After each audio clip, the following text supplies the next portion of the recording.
Hello everyone, come va? Spero tutto bene ed oggi sono qui con un nuovo video unboxing ed il video in questione è dedicato al gioco di ruolo da tavolo Fabula Ultima, il Table Talk JRPG che ha ottenuto un sacco di successo nel mercato italiano ed estero, in particolare l'Atlante Techno Fantasy.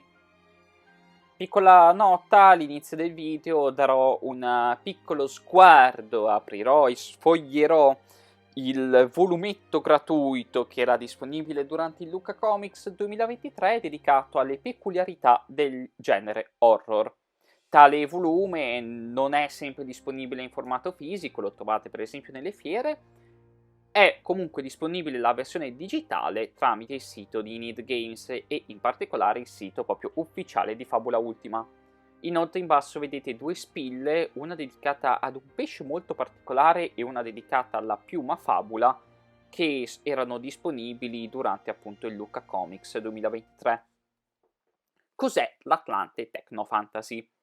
Come prima cosa spieghiamo un secondo cos'è l'Atlante, il concetto di Atlante.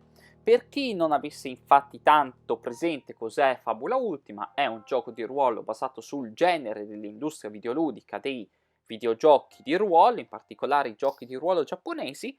Lo scopo degli Atlanti è quello di andare ad approfondire le tematiche e le ambientazioni che si possono creare con questo sistema.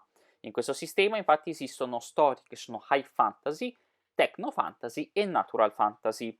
L'anno scorso circa abbiamo parlato del light fantasy, oggi parliamo del techno fantasy.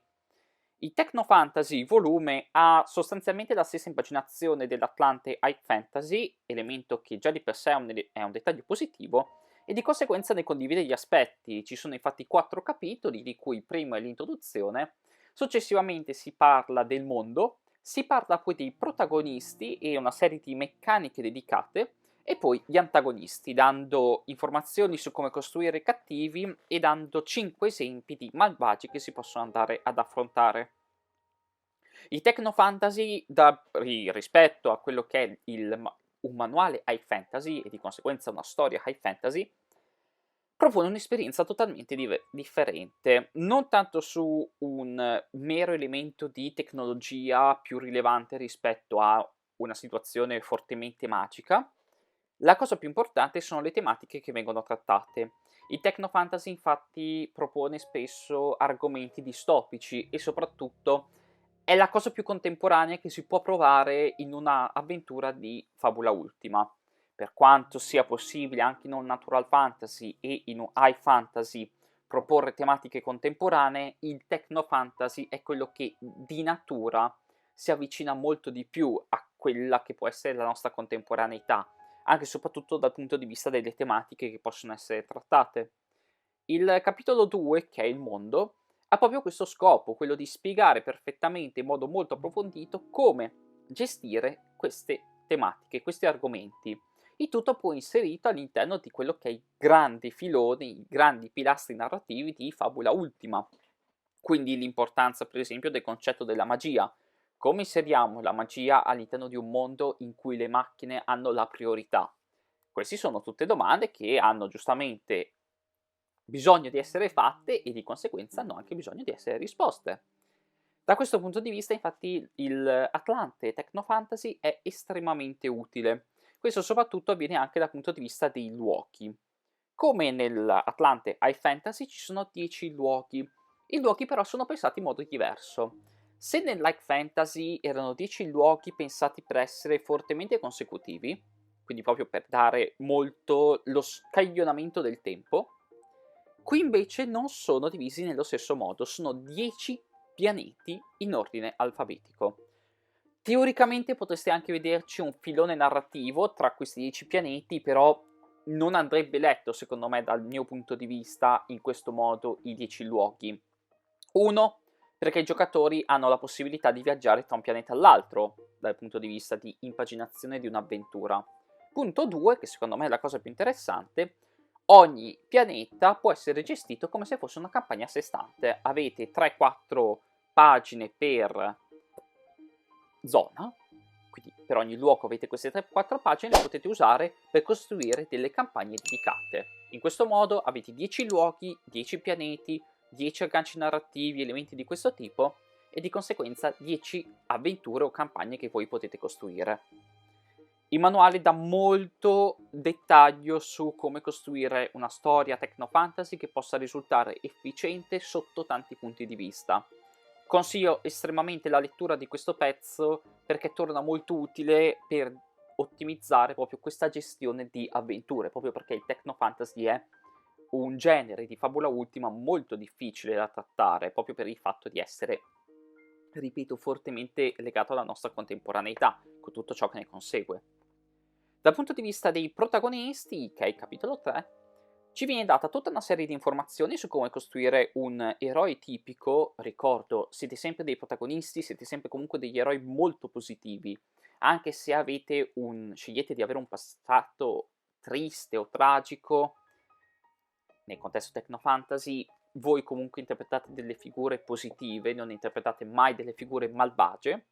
Vengono dati degli esempi di personaggi, di cui uno che è sostanzialmente un pesciolino cibernetico, è una cosa super carina, e anche tutta una serie di meccaniche come per esempio le peculiarità e le armi personalizzate.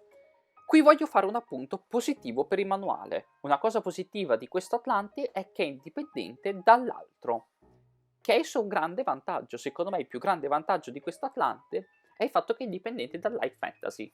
Di conseguenza, se vi piace Techno Fantasy e non volete assolutamente giocare un high fantasy, quindi non volete comprare il manuale dedicato, avrete alcune delle meccaniche del light fantasy anche qui.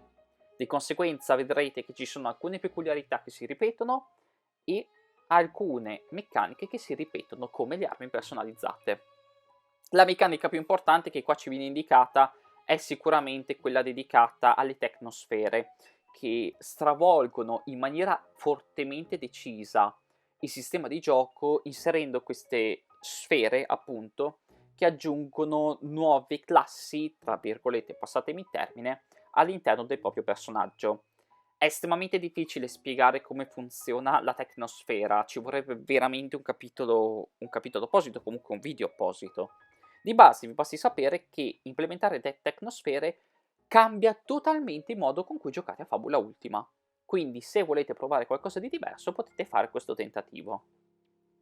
Le classi che vengono aggiunte sono l'Esper, il Mutante e il Pilota. L'Esper ha una meccanica piuttosto particolare perché è legata al concetto di un orologio che si riempie in base a cosa succede nella scena, e questo permette di ottenere una serie di vantaggi e caricare delle azioni.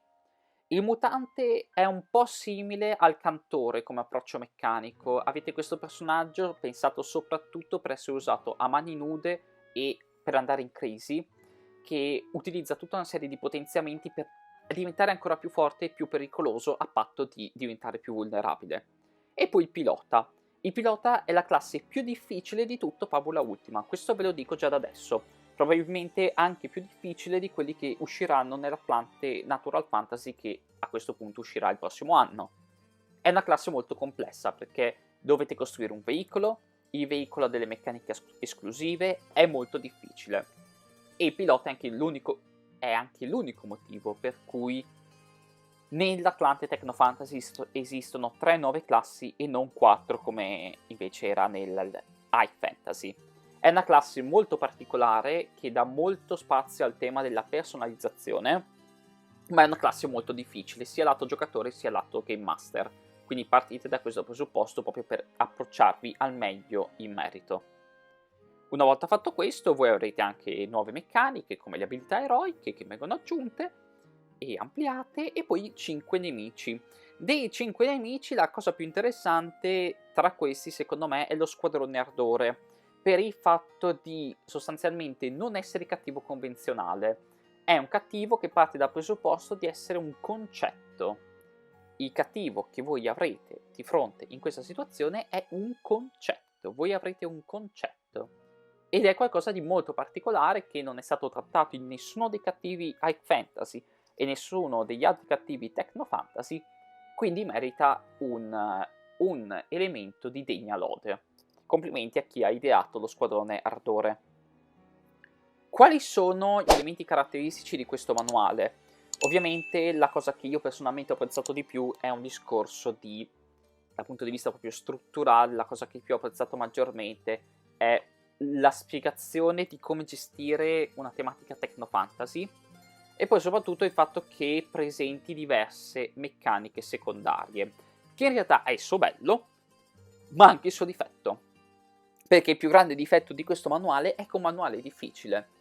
Se voi giocate Fabula Ultima, di base, una volta che avete capito il regolamento, una volta che avete giocato diverse volte, sapete che Fabula Ultima non è un gioco di ruolo difficile. Anzi, citando Emanuele Galletto, che è l'autore, il mind master di Fabula Ultima, la sua logica è non vi incasinate la vita. Di conseguenza Fabula Ultima ha sempre seguito questo approccio del non incasinarsi la vita, semplificare proprio al massimo i sistemi e le meccaniche.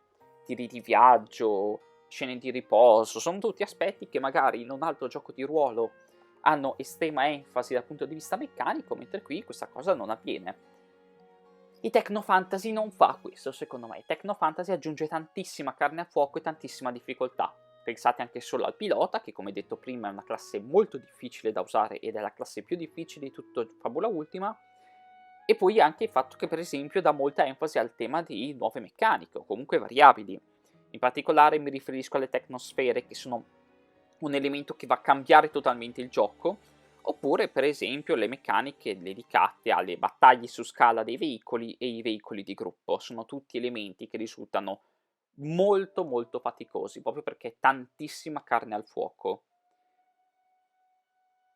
Per quanto mi riguarda, Fabula Ultima Atlante Techno Fantasy non è un manuale che consiglierei a tutti. Purtroppo mi viene da dire che secondo me è anche il manuale che meno performa all'interno di un acquirente medio.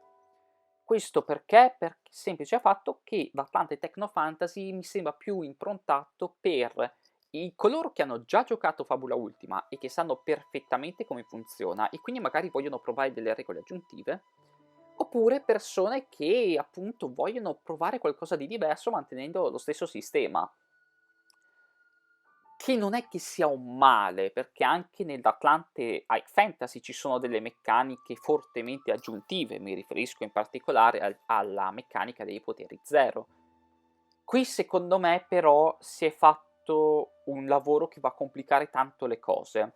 Usare tutto quello che viene indicato nell'Atlante Techno Fantasy rende l'esperienza molto diversa dall'originale, che è anche un po' voluto questo aspetto, ma si va proprio a aumentare la difficoltà di gioco. E questa cosa, lato giocatori, lato game master, secondo me non performa appieno. Bisogna essere molto bravi col sistema, voler imparare queste regole e applicarle. Poi, ovviamente, sono tutte regole facoltative. Voi potete comprare l'Atlante Techno Fantasy soltanto per, che ne so, non volete implementare le tecnosfere, volete soltanto avere le nuove classi e tutto ciò che ne consegue. Va benissimo. L'importante è che voi sappiate che ci sarà una parte del manuale che voi non guarderete appieno. E secondo me è un po' quello il punto. Il problema, secondo me, che ha l'Atlante Techno Fantasy è che è un manuale che fa fatica a funzionare tutto completamente nelle mani dell'utente medio. Proprio per il semplice fatto che sì, è bello, perché è bello comunque Atlante, di qualità, di dimensioni comunque contenute, esteticamente è spettacolare, come sempre Need Games ha fatto un lavoro eccezionale e magistrale, però ve lo dico, non è un manuale facile. Questo è probabilmente il manuale più difficile di tutto Fabula Ultima. Di conseguenza anche l'acquirente, una volta che sa queste informazioni, può decidere cosa fare. Se comunque gli interessano quelle 2 o 3 meccaniche, giustamente può comprarlo senza leggere tutto il resto. Sappiate appunto che ci saranno degli elementi che probabilmente voi non guarderete neanche. Perché appunto meccaniche come le tecnosfere vanno a cambiare totalmente il sistema di gioco, vanno a stravolgere tutto quanto, e sono cose che non è detto che ci sono delle persone interessate. Io personalmente lo dico, io avrei preferito che l'Atlante Techno Fantasy fosse stato gestito in modo più simile all'Hike Fantasy dal punto di vista dell'accessibilità, proprio perché lo reputo i Techno Fantasy un piacevole prodotto, ma con una marcia in meno rispetto al solito, e questo secondo me è un po' un peccato. Io sono GBslacco di Gamescore.it, se vuoi sapere ulteriori informazioni vai sulla descrizione di questo video dove potrai trovare la mia recensione.